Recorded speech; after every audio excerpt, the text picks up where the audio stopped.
بسم الله الرحمن الرحيم إنما المؤمنون الذين إذا ذكر الله وجلت قلوبهم وإذا تليت عليهم آياته زادتهم إيمانا.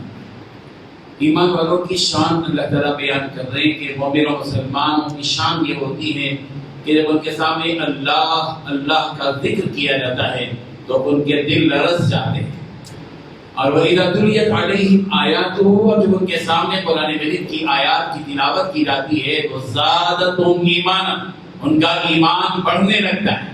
سوال یہ ہے کہ ہم روزانہ تراویح کی نماز میں قرآن مجید کی تلاوت اتنی مرتبہ سن رہے ہیں، 1 گھنٹہ تقریباً سن رہے ہیں، تو خود اپنا محاسبہ ہونا چاہیے کہ کیا ہمارے ایمان میں اضافہ ہوا، اور اگر ہوا تو قابل مبارکباد ہے، اور اگر ایمان میں اضافہ نہیں ہوا تو اس کی وجہ کیا ہے؟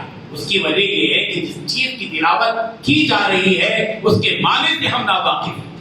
اسی لیے تلاوت کا مطلب یہ ہے کہ جو تلاوت کی جا رہی ہے تم اس قابل پہلے بن جاؤ کہ اس تلاوت کی بھی آیات کو تم سمجھ سکو. اللہ تبارک و تعالیٰ کا مطالبہ ہے. ہم نے اگر ڈاکٹری کی ہے، انجینئرنگ کی ہے، ہم نے CA کیا ہے، ہم نے جو ہے IAS کیا ہے، سب کچھ کیا ہے، لیکن ایک داغ قیامت کے دن رہے گا. وہ یہ کہ کل قیامت کے دن بندے مومن خدا کے دربار میں کھڑا ہوگا اور مجرم بن کر کھڑا ہوگا اس وجہ سے کہ اس نے قرآن مجید کو چھوڑ دیا تھا، اس کو سمجھنے کی کوشش کی.